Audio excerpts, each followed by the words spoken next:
that up. There is a moment in every life when you decide to rise, to stand taller than your fear, to speak louder than your doubt, to chase the vision that sets your soul on fire. This is that moment. And here, we walk it together with stories that awaken, voices that inspire, and truths that set you free. This is Positive Talk with Kevin McDonald, where hope has a voice, and that voice is yours. Welcome to the show, everybody. We've got a great show for you today. I know I say this all the time, but I really mean it. We have a great show for you today because we are going to talk about corporate leadership and executive coaching, and our guest is an author. But Rochelle, first, how are you? Nice to see you again. It's been so long. I know these 15-minute away from each other times are just so extravagant. But Kevin is not lying, people. We really do have a great show for you today. We're going to bring in some perspective, give you some things to think about, maybe from a different angle. So I'd love to welcome Jennifer Zock is how you pronounce her last name. It's spelled Zach, but it's not pronounced like that. So Jennifer Zock is our guest here today. She has a website, somaticallyaware.com, as well as her book happens to be called Somatic Awareness. So welcome, Jennifer. It is so exciting to have you here. How are you today? I am well, thank you, Rochelle, and I'm very happy to be here. The full name of the book is Somatic Awareness, Leading with Body Intelligence, and thank you for making that known for the audience. Of course. I'm excited to talk with you and Kevin today. Yes. Describe, if you would, what somatic awareness is for those that are going, huh?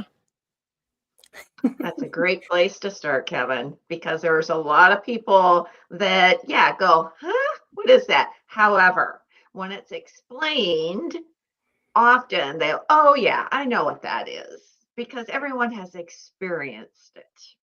What it is really listening to the body. The word soma is Greek for body, so it's body awareness. If you've ever had a gut feeling, and you have recognized it, that's somatic awareness. Is that where empathy comes from as well? It can. Empathy, I would say, is a byproduct of somatic awareness. Empathy is being able to feel with a person. It's something deeper than sympathy. Empathy, you've had to really walk in that other person's shoes, so to speak. And that requires being aware of where you've been, what you've walked through. That was a great question, Kevin. Jennifer, how did you even learn about all of this? Quite by accident. We get that a lot. Yeah, those tend to be the best stories, I think. And I learned about somatic awareness when I was introduced to Peter Levine's work. Peter Levine is the founder of Somatic Experiencing. And when I learned about that, I'm like, wait a minute, that's actually a thing. This is something I've just done as long as I can remember and have been helping other people do too. It comes as naturally to me as my next breath. When I was introduced to Peter's work, and he focuses on what I would call big T traumas. He works with our war veterans. He works with people who have been in car crashes. Very, very traumatic things. As I learned more about Peter's work, I thought, wait a minute. I really think there is a place for this in our workplaces, because a lot of people who have experienced chronic trauma, versus acute big T trauma. So chronic small T trauma, just kind of cumulative traumatic experiences that gets brought in to our workplaces and our homes, in our communities, wherever there's people, because results in getting triggered. And when we get triggered, it's important to make the distinction, is this unsafe or is it just uncomfortable? There's a difference.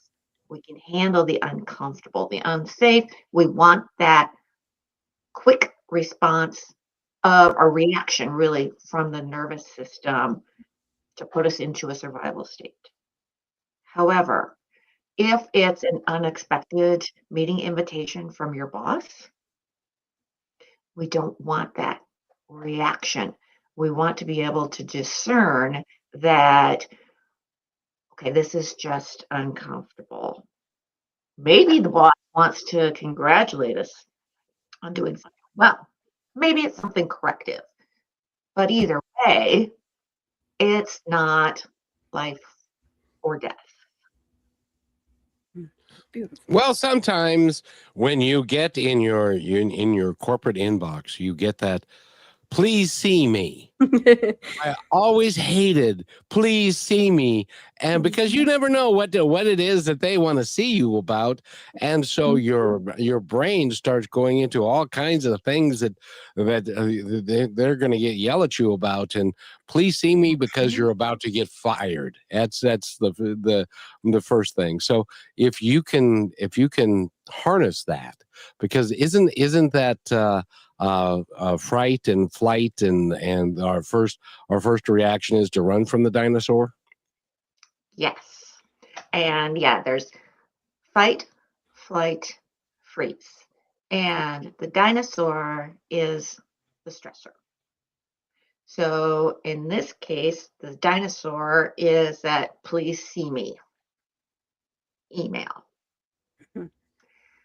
And we, because of our wiring for survival, we're going to naturally default to, I'm going to get fired, to the extreme. Yeah. When we do that, when we go into that fight, flight, or freeze, we're going into survival mode, which narrows our perspective. We end up with tunnel vision. It constricts our choice, because when it truly is a life or death situation, the body doesn't have time for choice. Oftentimes, I'll use the example of touching a hot stove. You have to think about which is the best way to remove your finger from the stove or how hot it is. No, you just react, and you want to with something like that. However, when it's a please see me email, it's worth noticing the physical sensations and naming that, okay, this is fear, and being able to navigate that by either asking, okay, is this unsafe or just uncomfortable? Taking a deep breath, going for a walk. What I do is I teach people how to do simple, subtle things to calm and settle their nervous system, get themselves back into a regulated state before they walk into that meeting with the boss, so that they can lead with curiosity versus a threat response that might look like either, a fight, flight, or a freeze. So what I'm hearing you say, which there's got to be someone else thinking this, that we assume many times that the things that happen to us are logical, right? They're in our minds. And yes, we feel them and we have triggers and all these things, but you're saying it at such a more meaningful level that when you experience things, your body absorbs that. So rather than just talking about it or thinking about it, your body has to physically heal those things as well. Yes, the body, there is a book, The Body Keeps the Score, and it truly does. the body knows first.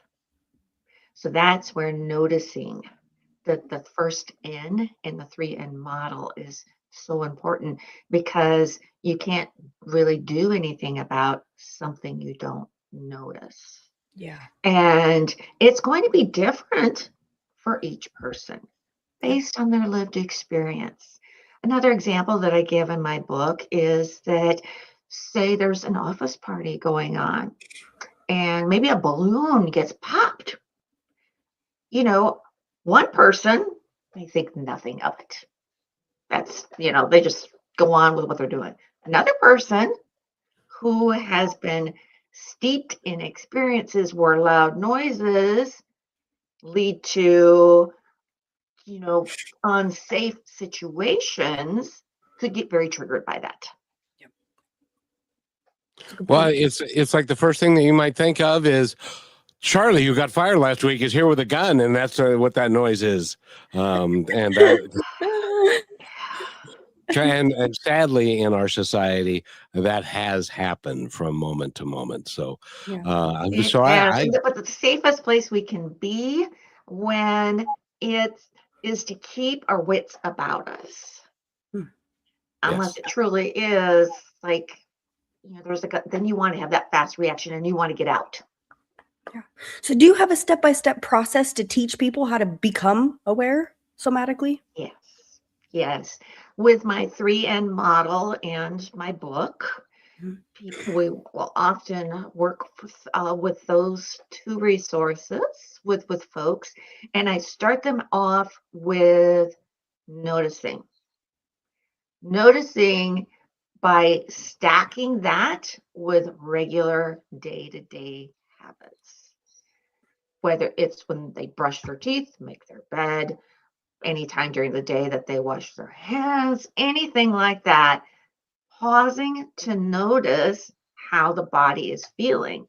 Is it feeling settled and expansive? Or is it feeling tense, restricted? Is the heart beating? Then you want to investigate that.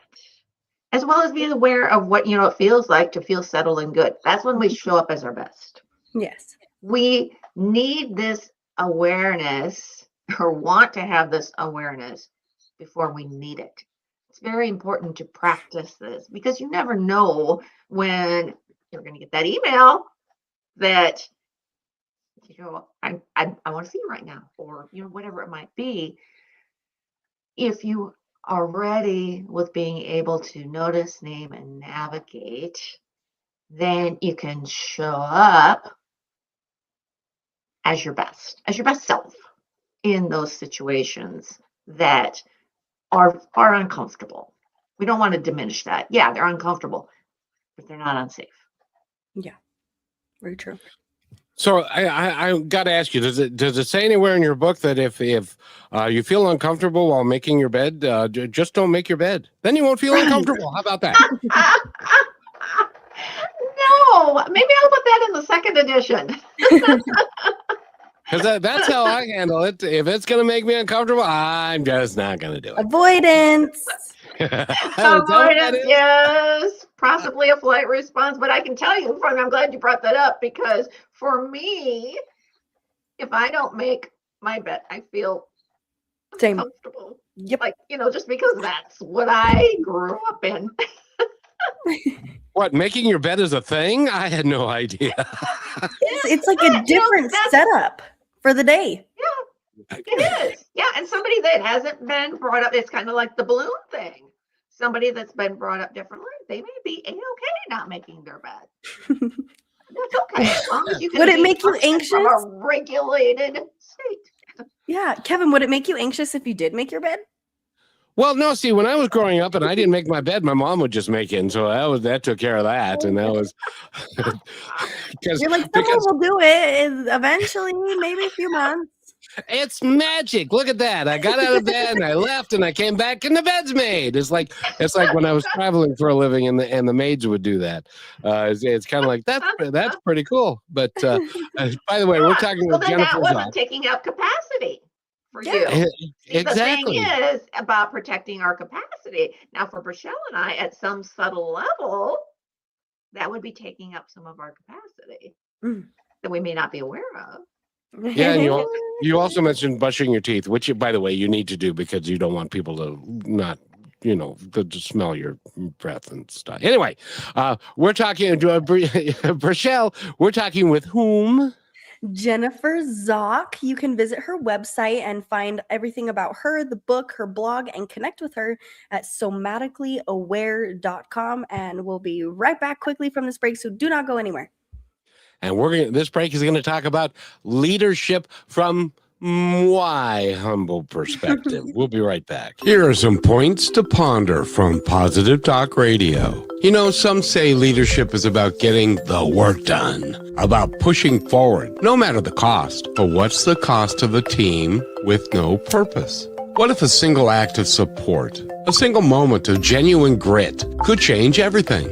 What if leadership was a catalyst? Because true leadership isn't about being in control. It's about empowering others to find their purpose. It's about leading with passion and igniting the fire in everyone around you, creating a culture of teamwork and common purpose. A true leader finds this culture by enthusiastic purpose and team development, making each team member feel empowered to create, improve, and execute their tasks with genuine passion and a strong belief in the company's mission and focus. In other words, lead with purpose.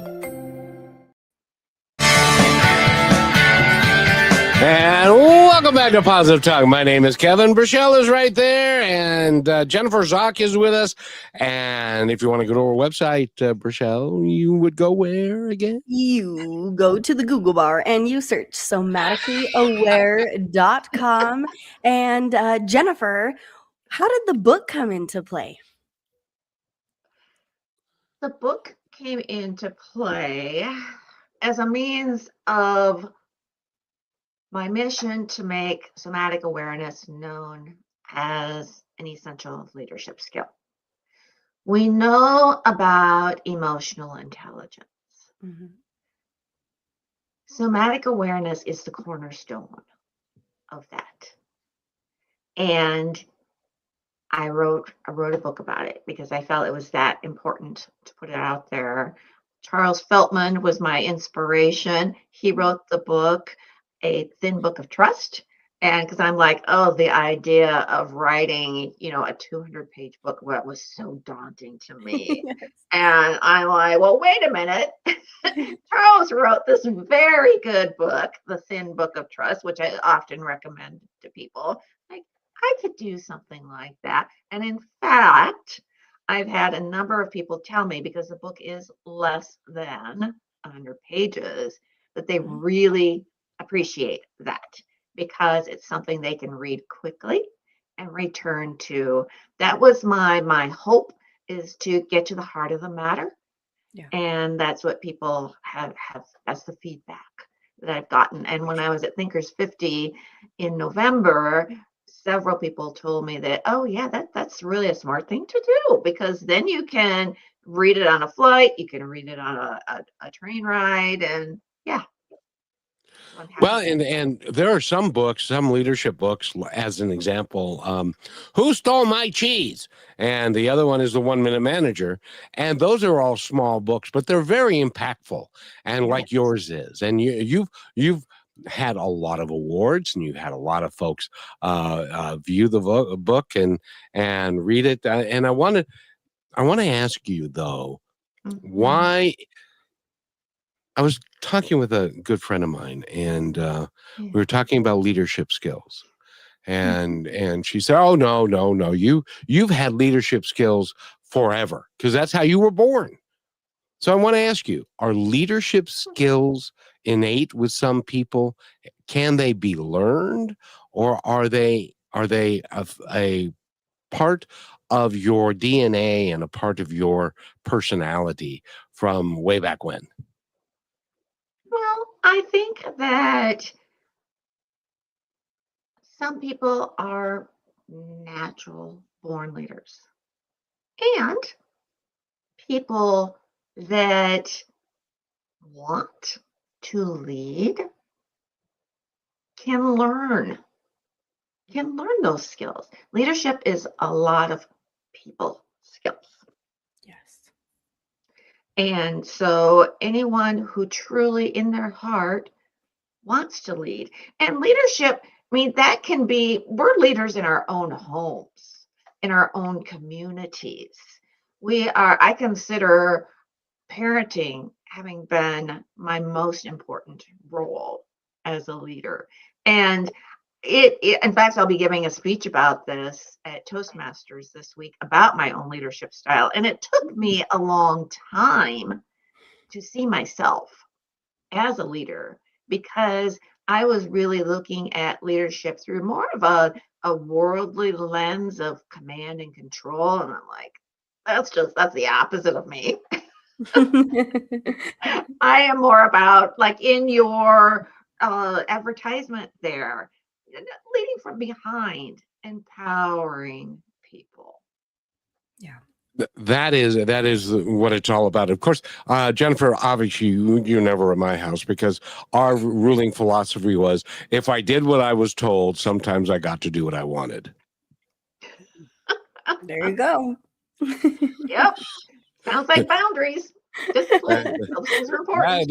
That's right. She set the boundaries and I towed the line, as it were, if you know what I mean. So, that's the way it worked in my Now, did that mind. also help you feel safe? No, that made me.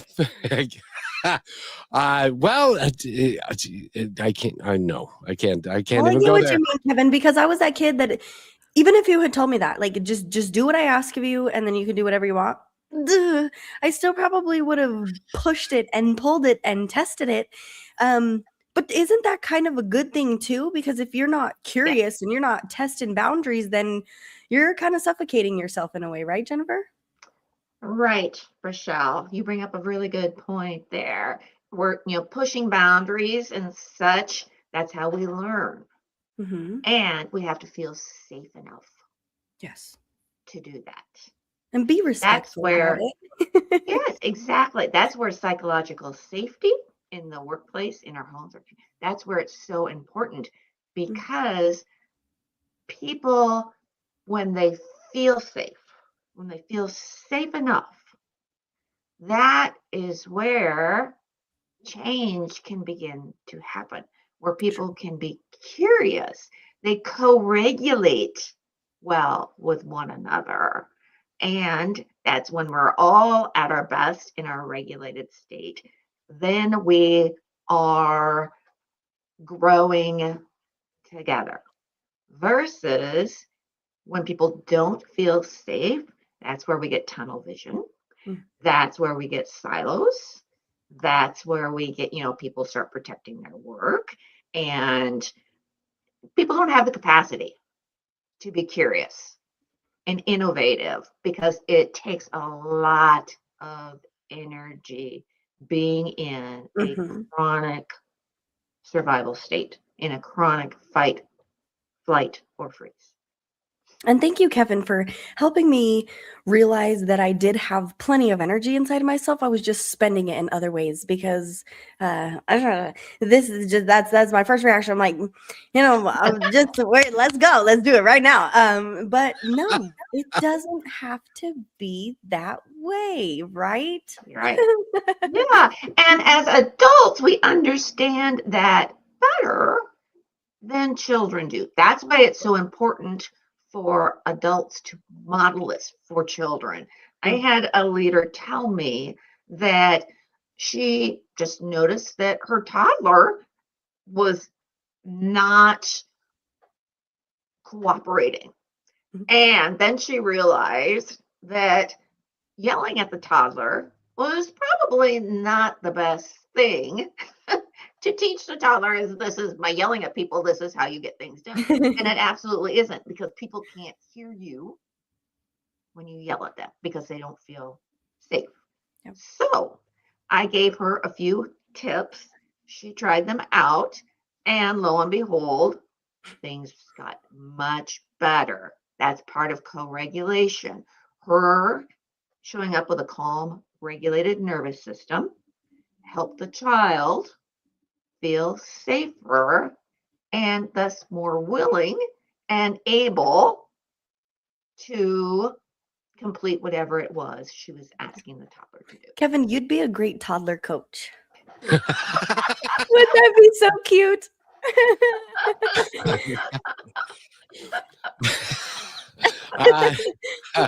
I don't know how to take that. I guess. I But like it.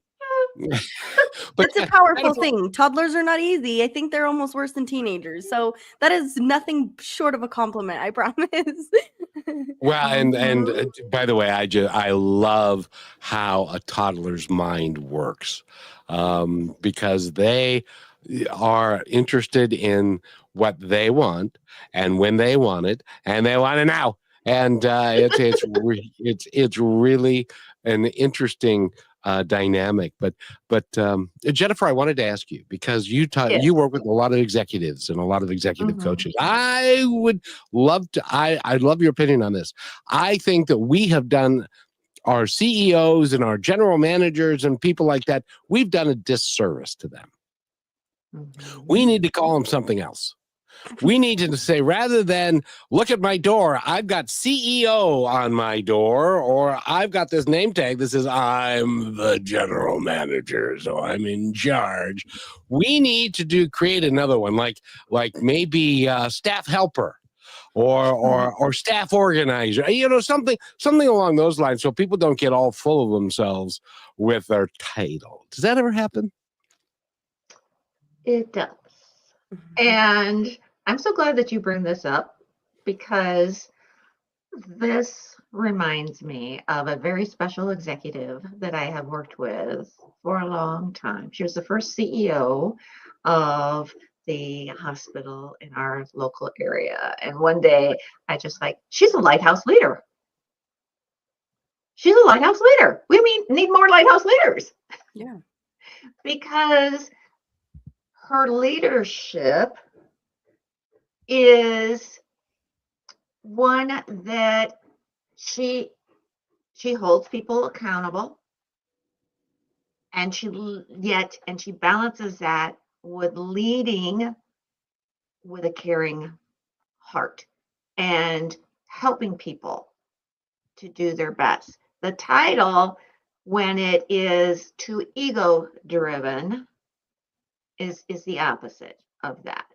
But a lighthouse leader is there as a beacon for their people, and people feel safe coming to them when they need help, and then they can go on their way again. Rochelle? Yeah, well, first of all, that's got to create such a more breathtaking environment just for people to be in, because then they're reacting to each other and their energies and all the aboves. But I have to ask you real quickly, Jennifer, before we take our next break, when you become somatically aware yourself, maybe you talk about this in your book, which I'd love you to share. Doesn't it help you start, especially as a leader, what Kevin is saying, this is why I bring it up. If you're somatically aware of yourself, doesn't it help you start to be aware of others as well, so that you can maybe help them? Absolutely. That's where co-regulation begins. And that goes back to Kevin's question about empathy, because we can only give to others what we have. And that has to do with compassion too. We can only be as compassionate to other people as we are to ourselves. So another book that I often recommend to clients is book Self-Compassion. And that's all part of co-regulating. Yeah. Well, you need to be compassionate with yourself, because I don't know if you know this, but many CEOs don't. But you're not perfect. You're going to make mistakes. Absolutely. But if you believe that you're perfect, even when you make a mistake and then you blame other people that are your underlings because of the mistake that you allowed to happen as the CEO, and then you're blaming them, all you're doing is fomenting fear and less, and that doesn't work in a great environment. Fomenting fear as well as giving your power away. I know we need to take a break, but when we come back, I want to know what Kevin said from the other perspective, and I'm going to tell you why. Kevin sent me a Okay. message. One time he said, "We need to talk." He'd never said that to me before. And I could feel him before I received the message.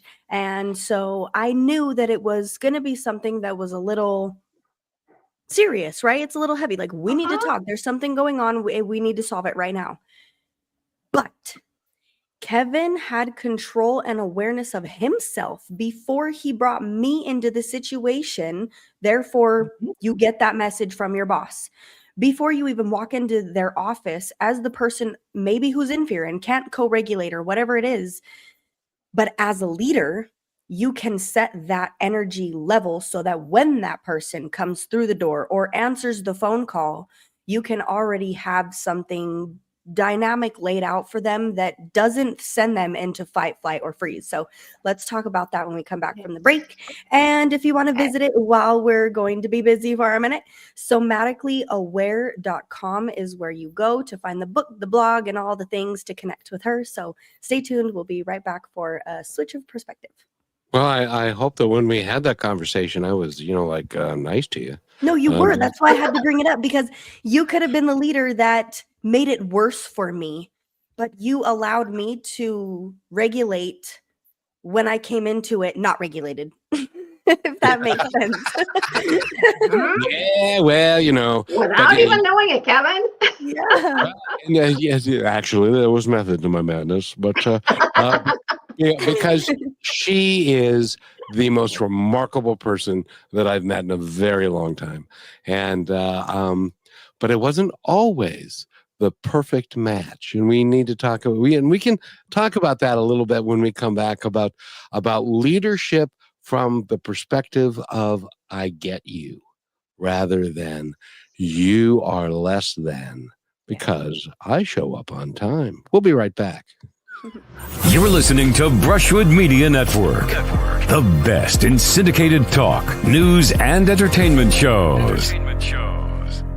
Are you looking for your daily dose of inspiration? Stay connected to all your favorite shows, music, and news with the Brushwood Media Network app. From Positive Talk Radio to Greatest Vibes Unplugged and so many more uplifting voices around the world, everything you need is right in one place. It's easy to use, too. Always available and designed to keep you inspired 24 hours a day. Go to brushwoodmedianetwork.com and download the app, and you will always have Brushwood Media available on your smartphone. Download it now and make inspiration and music and conversation part of your everyday.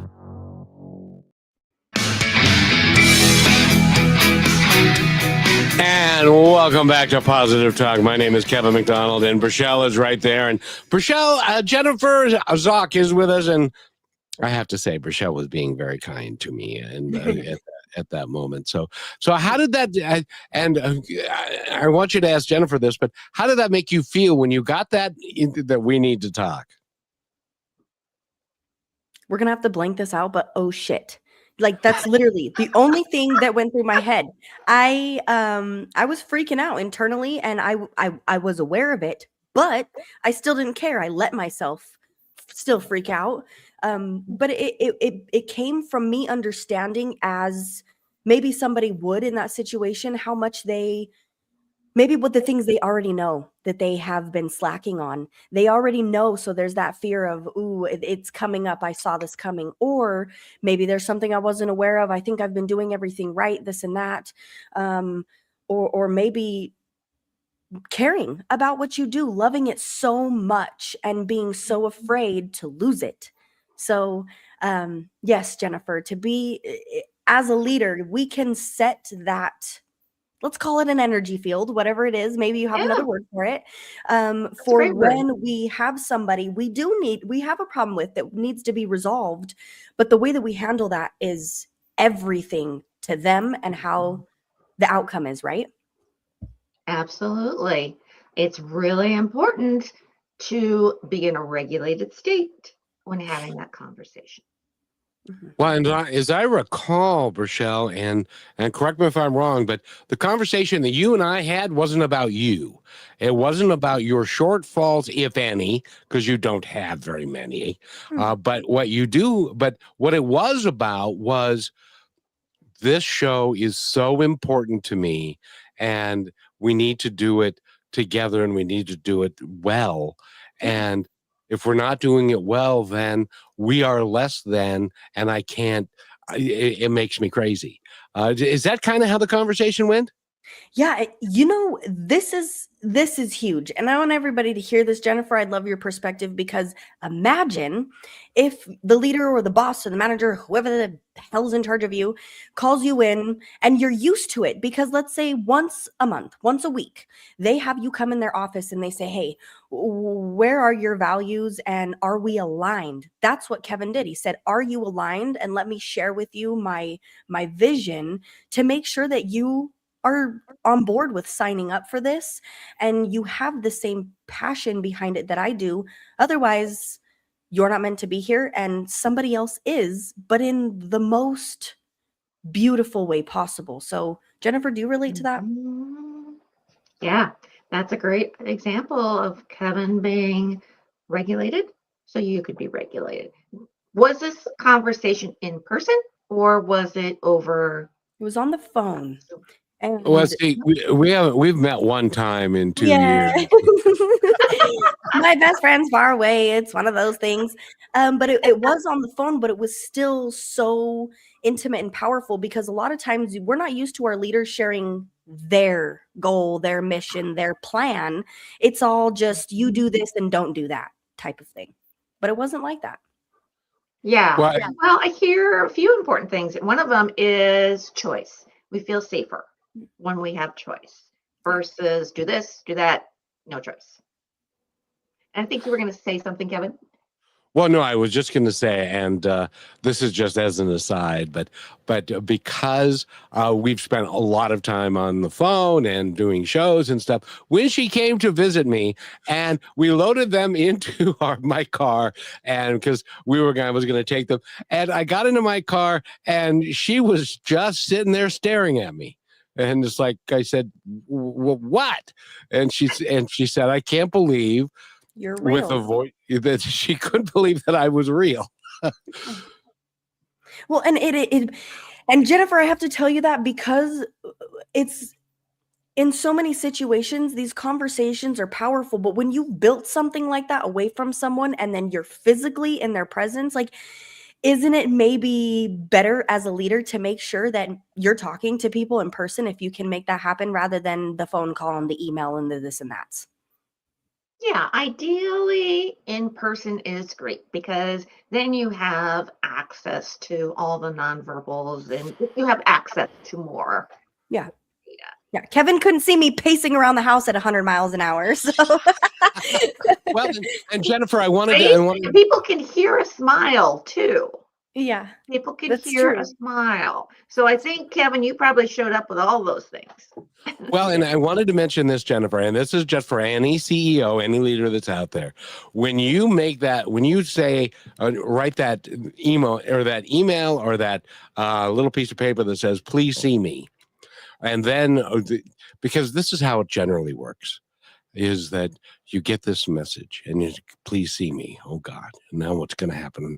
And so then you go into and you talk to the receptionist, and you say to the boss wants to see me. He sent me this, and she goes, "Oh well, hold on." And then she picks up the phone, and then she calls the boss, and she says, "Yeah, okay, all right, okay, all right, you can go in now." And then you walk in, and the door closes behind you, and you've got this guy behind this great big desk with papers sitting there, and that creates a dynamic that is not good for the relationship that you want to have going forward. So my thought would be a better way to handle it would be when the receptionist calls, "Yeah, John's here, and you send him, please see me." It's like, okay, I'll be right out. And then you get behind your ass out from behind the desk, and you go and you say, "Hey, come with me. Let's go for a walk." Wouldn't that be a better way to handle it? Absolutely. Absolutely. Leaders need to stop scaring their people. Yeah. And that's like being called to the principal's office. Exactly. What you just described. And so there's so many more ways of doing that to stay regulated. And that requires, thinking of the other person. Like, how might my direct report respond to receiving this? How have I okay, we're going back to empathy. I'm sure we've all received that mail or that email. How did it feel when I got it?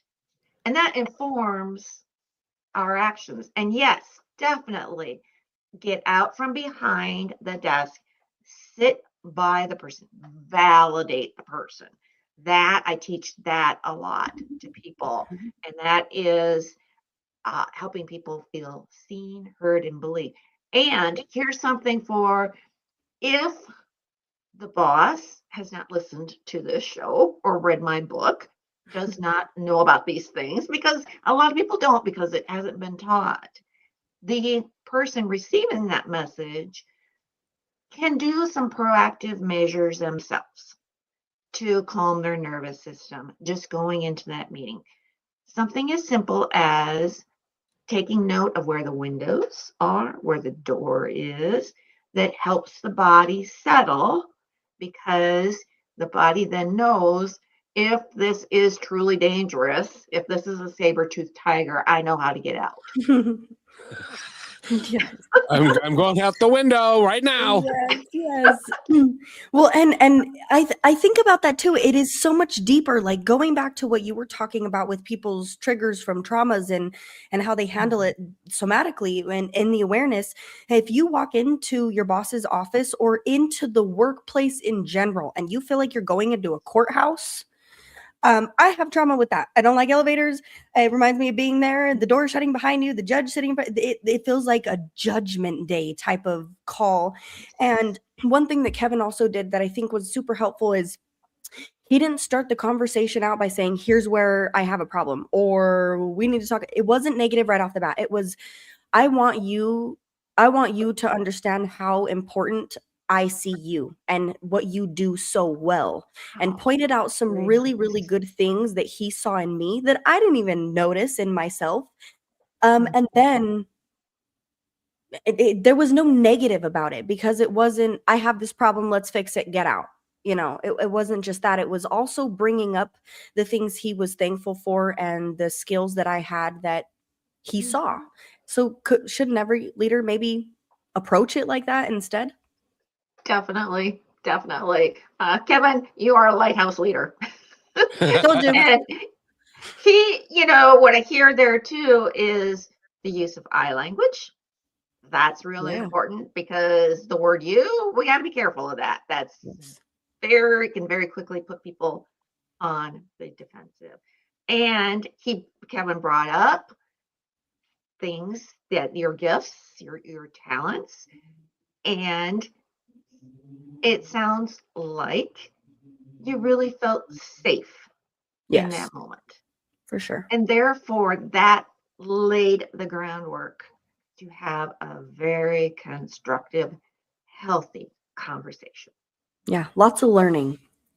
Oh, and the other thing that I wanted to mention, as of being a leader, when you make certain assumptions about the people that are working for you, and I think a good leader needs to get rid of those assumptions, because you may be assuming one thing, but it may be that this particular person that you see such unbelievable potential doesn't know that they have that potential, because nobody's ever told them that before.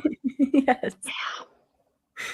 Yeah. And so it's important for them to know the type of potential that they've got, and how much you value them to the organization and what they can do. And then you're soliciting and you're getting their support in that, rather than a beatdown. Does that make sense? Oh, yes, totally. And I mean, that aligns with leaders need to know their people better than their job descriptions. Yeah. Well, and this plays out not just in your workspace, but in your home, your friendships with your family, yeah. and all these things. Yeah. The somatic awareness of it alone provides us with the option of understanding that we can choose what did he say yesterday, Kevin? There was a gentleman, instead of react and respond, he said react and what was it? That was a long time ago. That was Oh my yesterday. gosh. Well, I'll have to think about it while we take this next break, and I'll ask you about it, Jennifer. But go to her website, everybody. We're talking with Jennifer Zock. We're going to take our last break super shortly, so don't go anywhere. But go to her website, somaticallyaware.com, to find out everything about her, the book, the blog, which I want to talk about as well, and to connect with her. So we will be right back. Kevin, do you have a video picked out? I don't. Do you have one you want me to play? Well, there was one that I was thinking of that the through like seeing yourself and learning that maybe what you thought of yourself wasn't what it is. I can't remember which one it's called, but I'll look for that. But in the meantime, I have to tell you this particular gentleman, he's got somebody close to him that is going to have a birthday tomorrow, which means that, congratulations, Dad. You're getting old. I'm almost 30, but I love you. Hello. Thank you for tuning in. and what, I haven't played this one in a while. I can't even remember what this one's about, but let's play this real quick. Here is another point to ponder by Positive Talk Radio. A young man working his very first job sweeping floors. At first, he felt unimportant until his boss told him, if you take pride in small things, big things will follow. Every role matters, every step counts, and every effort builds the path ahead. You are listening to Positive Talk Radio, where stories of hope live. And welcome back. Brachelle is here. Jennifer Zock is here. And Brachelle, if we want to. And by the way, everybody needs to, whether you're in leadership of a family or you're in leadership of a company or you're just trying to lead yourself, everybody needs to get this book. Brachelle, where can they get it and what's it called?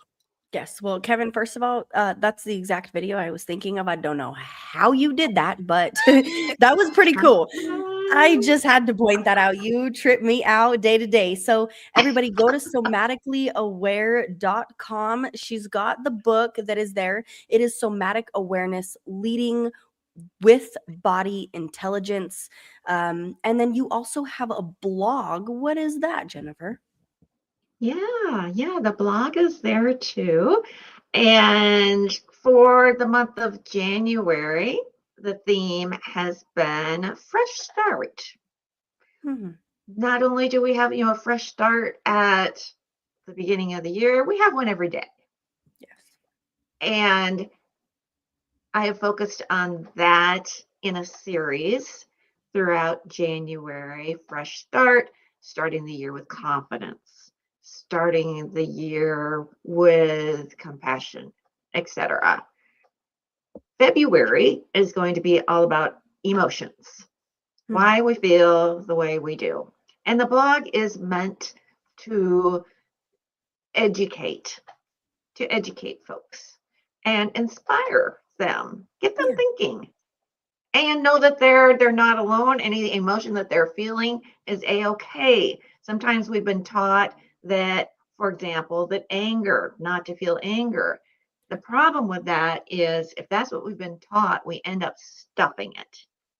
And that becomes very problematic in our relationships, beginning with ourselves, then others, and also with the physical body too. I just finished a great book. It's called When the Body Says No. All those times that the body is sending signals and we're not listening, they have traced them back to pretty serious ailments.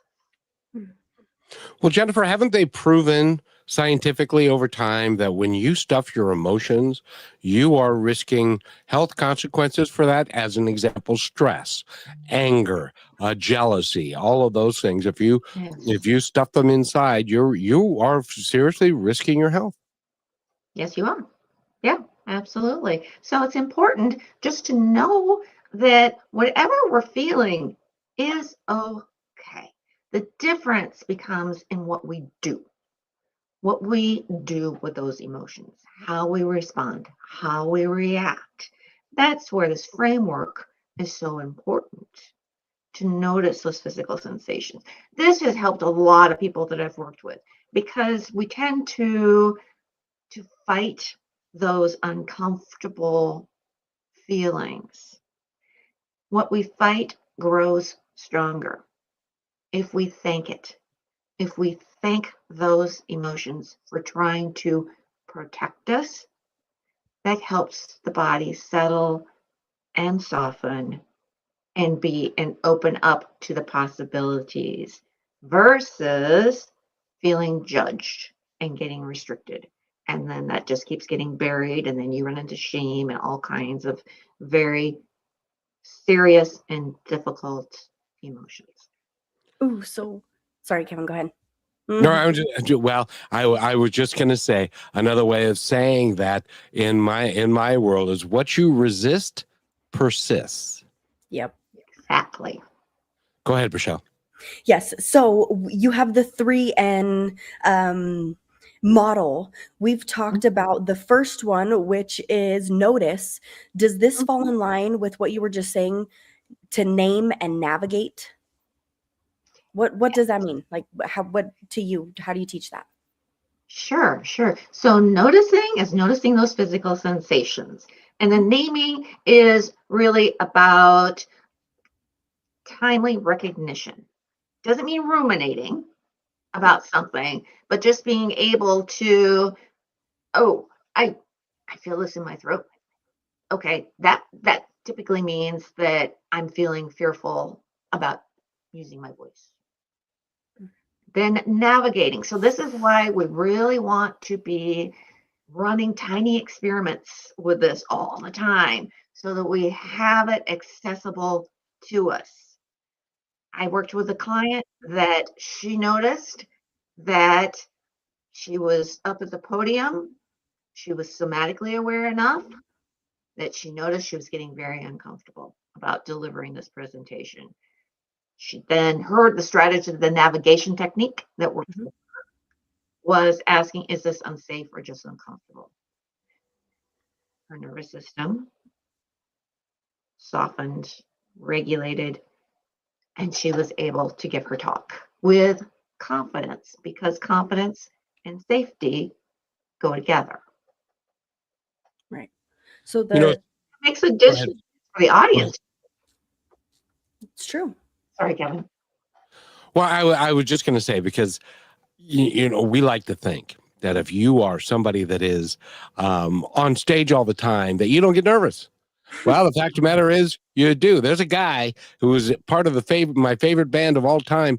He's still, to this day, he's 85 years old. He still runs onto the stage because he has stage fright, but is sitting in the back waiting to be introduced. And so he makes it, it's like jumping into the pool. He just runs out on the stage because otherwise he won't go. And his name, by the way, is Ringo Starr. And you would think he would have absolutely no reason to have stage fright, but at 85, he still does. And we're all human. Yeah. Yes. And what we fear, also tells us what we value too. Exactly. And it's a sign that we really care about that. And with Ringo, that's a great example of the right answer is the one that works. And that's what we're always looking for, or what I'm looking for with people, because that's going to vary. And I imagine he's tried, in his 85 years, he's probably tried different techniques and found that that's the one that works for him. Yeah, well, it was much easier when he was behind the drum kit, because that was his protection from Oh, yeah. the people out there. But if you're out there all by yourself with just a microphone, it's like you're naked. Exactly. And those are saber-toothed tigers out there when they're really not. The body can really feel like they are, though. And being aware enough to know that they are not, that these are people that have come to hear you speak, hear you sing, and want the best for you can really make a difference in the performance. Jennifer, when you're looking at the awareness of that, isn't it true that everybody thinks, not everybody, but a lot of people who do public speaking, they think that the people are going to judge them, and they put all sorts of negative things in it, and they fail to recognize that all of these people are there to support, and they're happy to support somebody like that, and so they're actually, rather than being judgmental, they're rooting for you. Is that how to look at it a little bit better? Yes, it is. And you're naming my personal experience. I joined Toastmasters many, many years ago because I was scared to death to speak. I never imagined myself getting to this point. And yet, here I am. And just having that safe space to practice that oftentimes our own worst enemy. I got to the point where I'm like, I think I better listen to them over myself. And you don't realize that you have the talents that other people notice. When I first joined Toastmasters, I decided that, okay, I'm going to practice at church with the reading because that's probably the safest place. That's, less people probably won't throw anything at me if I practice there. But that's part of our wiring for survival and our previous experience. Giving speeches in high school, college, those were traumatic experiences. So by having a series of reparative experiences, positive experiences, that is, then the narrative changes. Then your window of tolerance grows. You're not as easily triggered as you once were. And there's freedom to be found in that. Freedom is a very important. Sorry. So, Rochelle, you do such a fabulous job at this last part of the show because Jennifer, sadly, we're running out of time. Rochelle, we need a 2-hour show. It's just all there is to it. But Jennifer, you're going to have to come back because great leadership is so scarce from the very top down in this country currently that we really need great leaders, and that can help change everything and build a better culture for all of us. And next time, I'm doing. and thank you for doing what you're doing. But Rochelle, take us out, kid. Okay. Well, Kevin, thank you, for making this possible to have this conversation with Jennifer. Jennifer, thank you for coming on here and teaching us so much that we can have awareness of. And also you mentioned something in the end about building your tolerance. And that's what happens when you learn. So it is not a negative thing. I love that you said that.